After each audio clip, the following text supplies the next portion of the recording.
In section 8.6, we're actually going to begin to apply why we've been using all of these nasty equations and having to do such intense algebra. We're going to look at some word problems that are involved in this, but first we're just going to look at an equation that you would solve. Then we'll see how you can take a word problem and make a rational equation from the information. So before you simplified rational expressions, and now you're going to solve rational equations. So new vocabulary, rational equations, weighted average, that's going to involve with mixture problems, and rational inequality. And actually, we are not going to do inequalities. So solve 5/24 plus 2 over 3 minus x equals 1/4. Well, the first thing I'm going to do is I'm going to get my constants together. So I'm going to do 2 over 3 minus x equals 1/4 minus 5/24, but I'm going to find a common denominator right away. And so that's going to be 6/24 minus 5/24. So now what we have is 2 over 3 minus x equals 1 over 24. And proportions never go away. And so we're going to just cross multiply. We get 48 equals 1 times 3 minus x. And we get that x equals, negative x equals 45, so x equals negative 45. So why don't you pause this now and solve these other two equations, and then check it with my work and see if you got it right.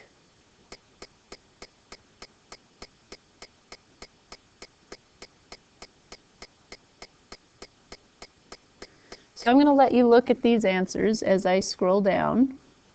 Wish there was a way that you could see them all. I'm going to post these notes online so you can really go through this work, actually. So I'm going to go down and show you what the answers are. To the first one, x equals negative 1/2. And to the second one, we get p equals negative 3, negative 2, and 2. Now what I want to tell you about the second one, and after I've posted these notes online and you go back and check them, is that once I got it down to this point right here, that's when you're going to actually go into your graphing calculator, and when you put that equation into your graphing calculator, you're going to think back to chapter 5 and look at that graph and say, okay, the solutions to this are negative 3, negative 2, and 2. And so that would be the factored form for that. And so there may be cases like this where you do actually have to rely on your graphing calculator to ultimately figure out the solutions. So again, I will post these online so you can go and fully check those answers. So this is just a checkpoint, and again, pause it and then try to check your. So everything all comes together in this chapter, and as you glance through this work, and you can pause as you go, we come up with there are only 2 imaginary solutions.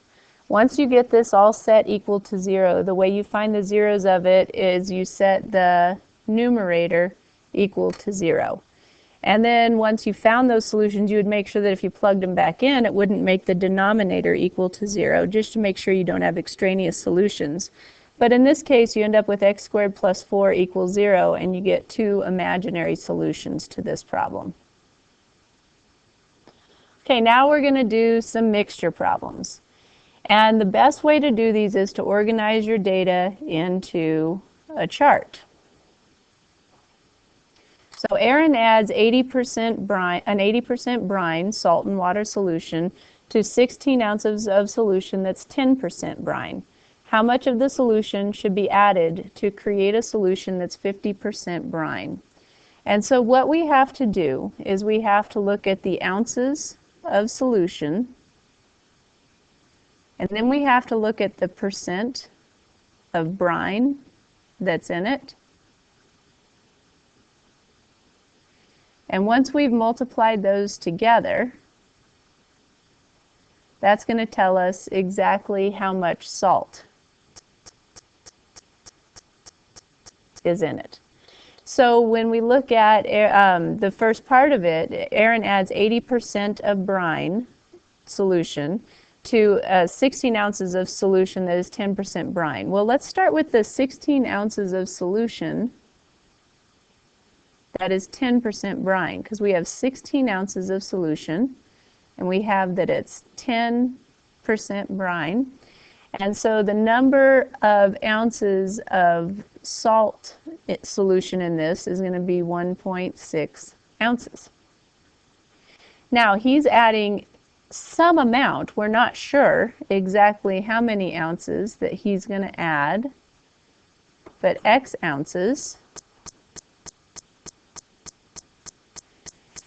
And now we know that it's 80% brine, and so the number of ounces of salt is going to be 0.8x. Now, what we're trying to end up with is a 50% solution. Well, after we've added that many ounces of the 80% solution, we have a total of 16 plus x ounces. We want the percent of brine to be 50%, and so we want this final equation to be 0.50 times 16 plus x. So the two sides of the equation that we have now, we have these two pieces of it. We have 1.6 ounces of salt plus however many ounces we get from adding X ounces of the 80% solution. And we want to end up with a 50% solution once we've added all that together. And so when we solve this equation, we're going to be able to figure out how many ounces of the 80% solution they need. So we get 1.6 plus 0.8x equals 8 plus 0.5x. Subtract 0.5x from both sides, and we get 0.3x equals 8 minus 1.6 is 6.4. And so we're going to divide 6.4 by 0.3, and we get that we would need 21 1/3 ounces.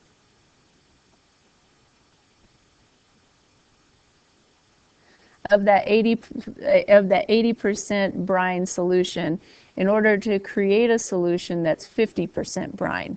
And so of course you would put that answer into a sentence and say you would need to add 21 1/3 ounces of the 80% brine solution to the 16 ounces of the 10% brine solution in order to end up with the 50% brine solution.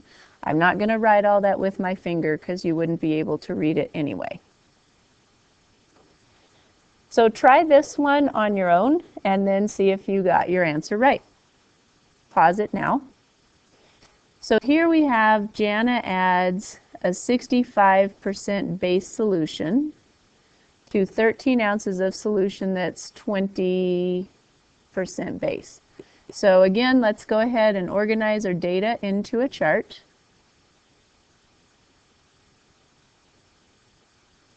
And again, we're going to have ounces. How much, what percentage of the base that it is. And this is going to tell me how many ounces of base that's in it. So what we have that we are certain about is that we have 13 ounces of a solution that has 20% base, which means that we currently have 13 times 0.2, which is 2.6 ounces of base. So now they want to know how many ounces, so we're going to say X ounces of a 65% solution, so we're adding 0.65x.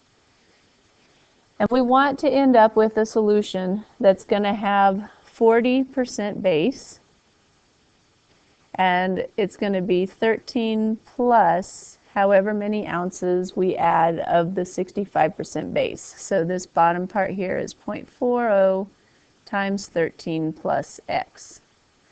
So just like last time, if we add these two pieces together, So we have 2.6 ounces of base from the first one, and then we're going to have 0.65 times x of the second base, and we're creating a solution that equals 0.4 times 13 plus x.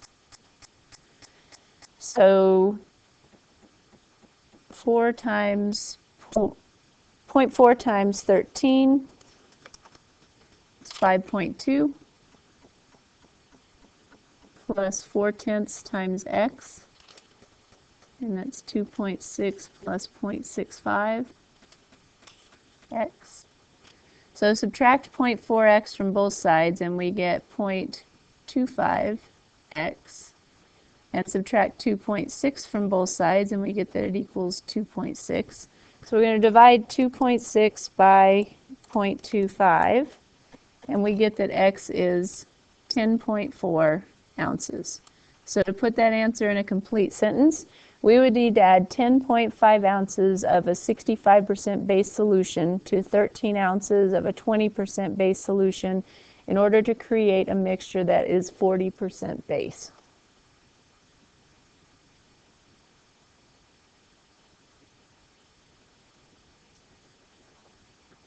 Okay, Lilia swims for 5 hours in a stream that has a current of 1 mile per hour. She leaves her dock and swims upstream for 2 miles and then back to her dock. What is her swimming speed in still water? Now we need to remember rate times time equals distance, but in this case we're actually going to look at it in the form of distance divided by rate equals time, because each way she's swimming 2 miles.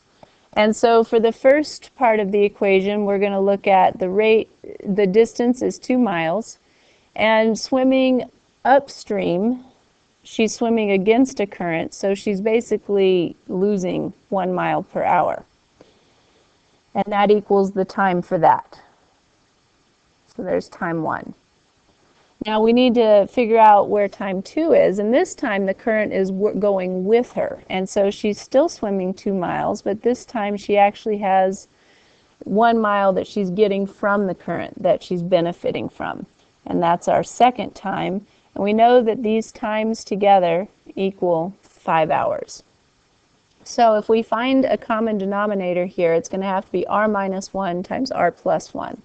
And so when we get that common denominator, we're going to have 2 times r plus 1 plus 2 times r minus 1 over r minus 1, r plus 1 equals 5. So when I simplify that numerator, I get 4r, is that it?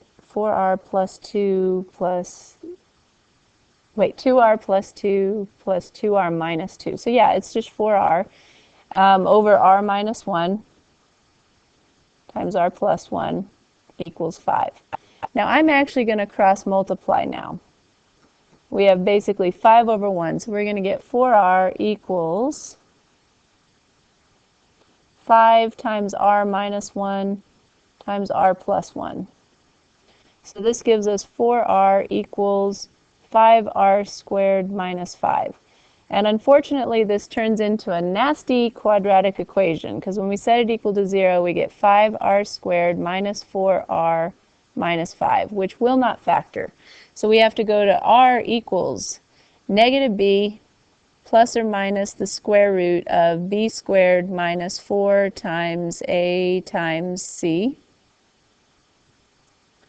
all over 2 times a. So that gives us 4 plus or minus the square root of 116 over 10.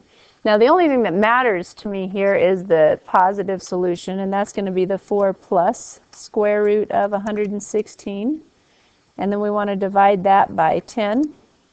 And so we get that the rate that she would swim in still water is 1.48 miles per hour. Okay. All right, our final problem is a work problem. And what you need to remember about work problems, it's still rate times time, but in this case, The job done is always 1. You have 1 complete job to get done. And so we're looking at Wu Yi and Uima mow lawns together. I don't know how to say those names. Anyway, Wu Yi, working alone, could complete a particular job in 4.5 hours. So that's the time. So in this case, if that's the time, we have R times 4.5 equals 1. His rate is 1 over 4.5. And somebody is welcome to correct me on how I'm saying that name, but that's his rate.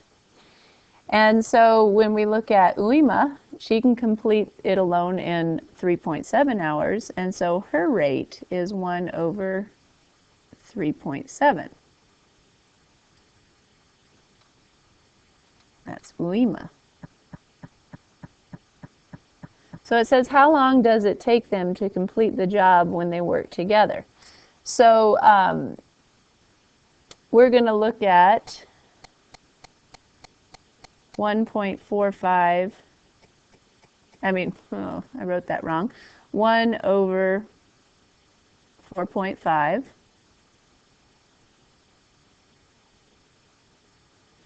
for Wu Yi, and we're looking at how long he's going to have to work, plus Uima is 1 over 3.7 hours. That's her rate times time. So we both have rate times time plus rate times time, but they're trying to work an equal amount of time. So T is just going to be T in order to finish 1 job. And so in this case, you're just going to multiply by 4.5 and 3.7 on both sides. So this is going to become 3.7 T plus 4.5 T equals, and if we multiplied by 4.5 and 3.7, we get that equals 16.65. So 3.7 plus 4.5 is 8.2 T equals 16.65, and divide by 8.2. And we get that they would complete the job in 2.03 hours. Please don't say that that's 2 hours and 3 minutes, because it's actually not.